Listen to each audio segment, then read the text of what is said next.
recording now. So this is an intro on how to use Logic Pro. Part B. First you open a new project, and if you want to drag loops here, you can just open up media and then click on loops, and you can search for any loops you want, and whichever you like the sound of you can drag in, and if you want to add any effects to it you can just click here and add things such as distortion, EQ, phasers, reverb, delay, etc. Cool. So how would I drag those in? You click on whichever loop you want to use, and then just drop it in the next track below. Okay. And if you want to extend the loop you've already put in, you just click there and drag it down. If you want to move it, you just click on it and then drop it where you want to drop it.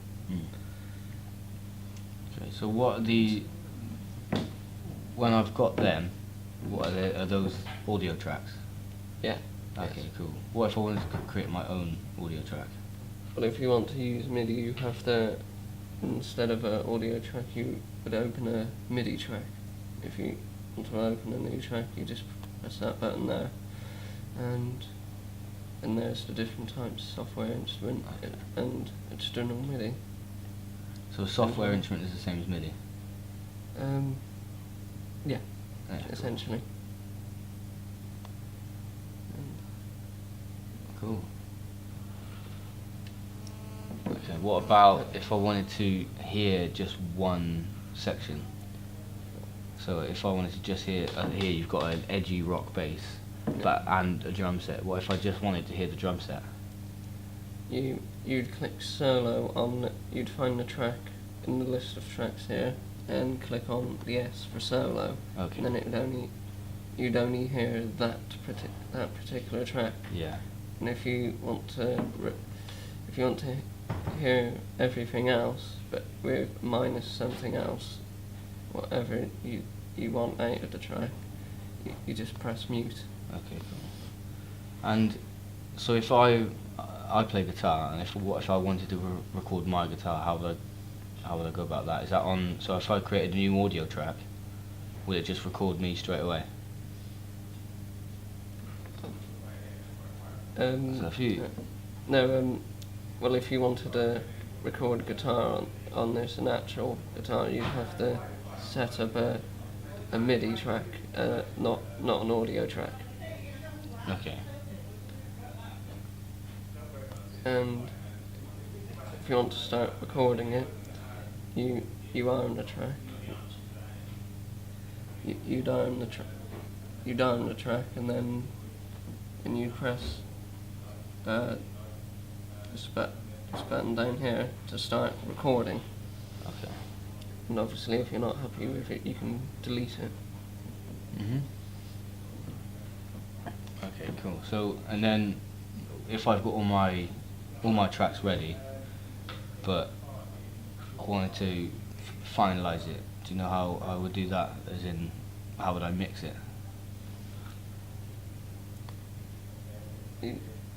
When you click on Mixer, and which shows all the tracks you've got on there, whether you wanted to add any effects like EQ, phasers, etc., and also turn certain things down to stop them clipping. Okay.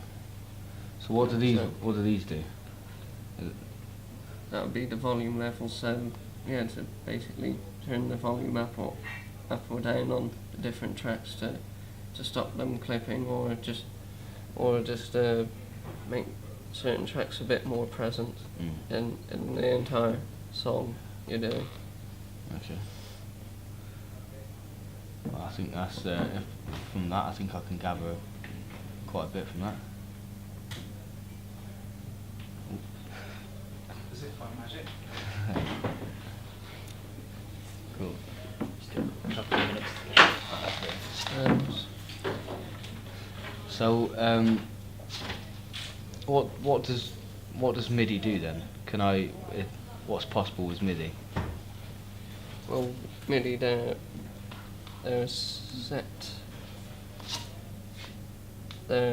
set samples, obviously with different sounds and stuff, and you can either have a MIDI keyboard plugged in to punch in the notes, or you'd have a piano roll to basically punch them in. Okay then. And obviously if they're out of time or something, you can always drag them around, or if you want them in a higher octave, you just move them up. If you want in a lower octave, you move them down. And if you want them to come in at different times, you move them left or right. Oh, okay. So, is there a difference between the MIDI and the audio? What would be the difference in them? Well, I guess the audio would probably just be for like dragging in loops and Okay, yeah. and maybe just recording vocals, whereas MIDI would be using samples to actually make your own sort of rhythms and record your own instrument that you've plugged in into the computer, if it's a bass or a guitar. Oh, okay. I think that's probably. Yeah, I think we covered. Yeah, I think